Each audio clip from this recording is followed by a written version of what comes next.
Good morning all of you. तो आज का टॉपिक होगा, तो हम लोग चलते हैं इस टॉपिक पर, फैक्टर ट्री, जिसको हिंदी में कहते हैं गुणनखंड वृक्ष। तो देखिए क्या होता है। क्वेश्चन पूछा जाता है कि निम्नलिखित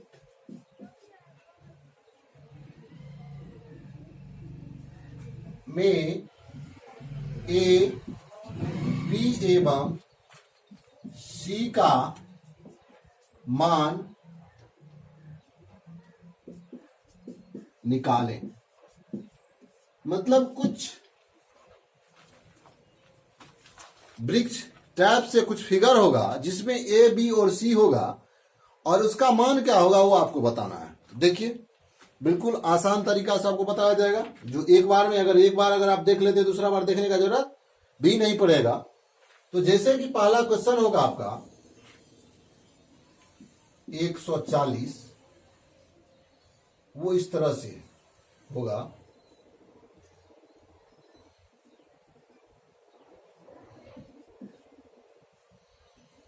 दो डब्बा और इसमें ए लिखा हुआ रहेगा।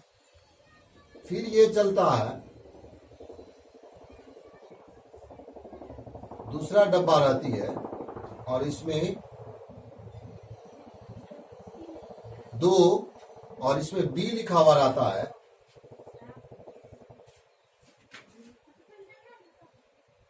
और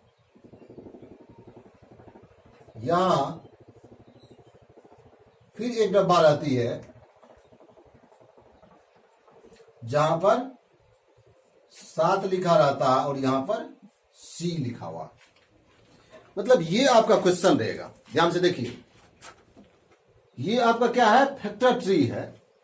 अब आपको जैसे कि दिखाई दे रहा है, ए है यहां, बी है यहां और यहां सी है, जिसमें ए, बी और सी का मान आपको बताना है। तो ए, बी और सी का मान किस तरह से निकालेंगे? देखने से जितना बड़ा और जितना टफ क्वेश्चन लग रहा है, कहीं आपको इस क्वेश्चन को देखने के बाद या जब हम सॉल्व करेंगे तो कहीं उससे भी ज्यादा आसान लगेगा। कहीं आपको जिस तरह से हलवा खाने में आसान लगता है उससे भी ज्यादा यह क्वेश्चन आसान लगेगा, यानी कि हलवा से भी आसान। जैसे देखिए, ये बातें तो आपको पहले से ही आता है। जैसे कि 140 का हम एक बार खंड करते हैं, 2 से लगेगा, 2 से 14, 2 से फिर दीजिएगा, यहां 35 हो जाएगा। फिर कितना लगेगा, 5 से तब 35। ये बात तो आपको आता है कि नहीं आता? फर्स्ट क्लास में ही हम सीखे हैं। अब देखिए, इसी के मदद से हम इसमें मान भरेंगे। अब जैसे कि आप देख रहे हैं, जब हमने 140 में 2 से भाग दिया तो क्या आया, 70। ये दोनों बातें इस फर्स्ट स्टेप के डब्बा में लिखा हुआ। देखिए 70 तो है यहां लिखा हुआ, लेकिन किस संख्या से 140 में भाग देने पर 70 आता है? तो वो कौन सी संख्या आपका, 2। इसका मतलब यहां क्या होगा, यहां 2 हो जाएगा। यानी कि आपको एक आंसर आ गया, ए का मान 2। डायरेक्ट ऑब्जेक्टिव टाइप का क्वेश्चन होता है। फिर यहां देखिए, यहां 2 दी गई है, लेकिन यहां क्या होगा ये हमें पता नहीं, बी है। देखिए सेकंड स्टेप देखिए, 2 से भाग दिया, 2 से जो भाग दिया गया किस में दिया गया, 70 में। 70 में जब 2 से भाग देंगे तो कितना होगा, कितना आया देखिए ना, 35। इसका मतलब इस डब्बा में क्या होगा, यहां पर होगा 35। मतलब एक आंसर फिर आ गया। बी का मान क्या होगा, 35।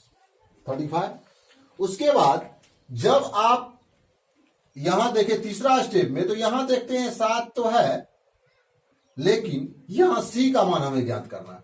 तीसरा स्टेप में 7 अगर है तो किससे भाग देने पर 7 आया, 5। इसका मतलब यहां क्या होगा, 5। तो सी का मान क्या हो जाएगा, 5 हो जाएगा। यही आपका आंसर। तो आशा करते हैं जो आपको यह समझ में आया होगा, या नहीं तो एक एग्जांपल हम और देखेंगे। ध्यान दीजिए, दूसरा एग्जांपल हम लेते हैं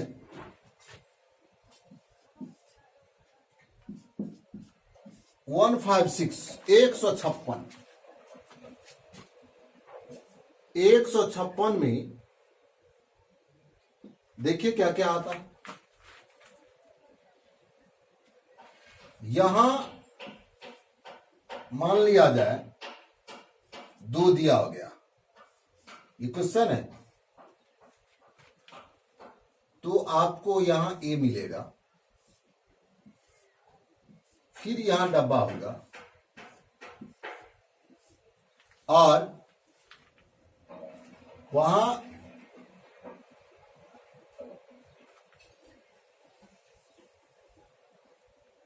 यहां फिर 2 होगा,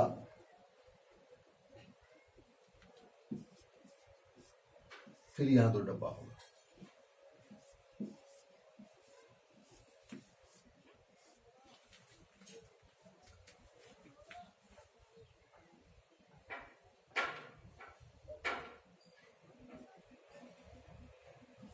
यहां सपोज दैट बी है और यहां सी है।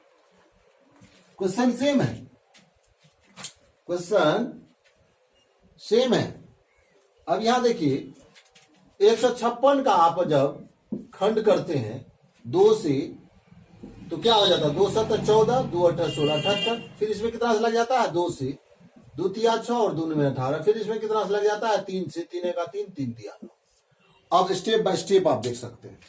जब 156 में 2 से भाग दिया जाएगा या दिया गया तो यहां कितना आया, यहां देखिए क्या आया 78। इसका मतलब यहां क्या होगा 78, यानी कि ए का मान यहां क्या हो जाएगा 78 होगा कि नहीं होगा। उसके बाद इसमें कितना से भाग दिया गया 2 से, तो क्या आ गया, अब देखिए 39 39। अब यहां बी है ना, तो यहां मालूम है, यहां ना तो यहां मालूम है। अब बच्चा बोलेगा जो क्या यहां भी तो 13 हो सकता है, 3 यहां भी हो सकती है, लेकिन यहां हमने भाग क्या से दिया है 3 से। बी का मान 3 होगा और सी का मान 13 होगा। अब यहां क्वेश्चन आएगा जो क्या बी का मान 13 नहीं हो सकता है और सी का मान 3 दे देंगे तो गलत हो जाएगा। अब इस बात को आप अच्छी तरह से समझते हैं, गुणनखंड करने की जो प्रक्रिया होती है वो क्रमानुसार होता है, बढ़ते क्रम में, असेंडिंग ऑर्डर। तो सबसे पहले अगर हम देखेंगे यहां 2 से दिए, तो यहां 13 से हम अगर देते हैं, आंसर भले ही हमको मिल जाएगा, उल्टा पुल्टा ही हो लेकिन मिलेगा, लेकिन वो रूल रेगुलेशन के हिसाब से जो असेंडिंग ऑर्डर में खंड करने की जो तरीका है वो नहीं हो पाएगा और वह गलत हो जाएगा। इसलिए हम पहले 2 से दिए, 2 से नहीं लगने के बाद पहले हम 3 से चेक करें, और अगर 3 से नहीं लगेगा ना तब हम कितना से देंगे 13 से देंगे। ओके, आशा करते हैं जो आपको यह फैक्टर ट्री समझ में आया होगा। अगर समझ में आया है, वीडियो अगर अच्छी लग रही हो तो आप अपने दोस्तों के साथ शेयर करें और मेरे चैनल को सब्सक्राइब करें, ताकि आपको इसी तरह से नई नई मेथड से मैथ का क्लास प्रोवाइड किया जाएगा। और इस चैनल पर आपको कुछ ही दिनों में विभिन्न विषयों को अलग अलग तरीका से बताया जाएगा, वो भी ट्रिक के साथ। इसलिए आप जितना जल्द से जल्द हो सके इस चैनल को सब्सक्राइब करें और दोस्तों के साथ शेयर करें।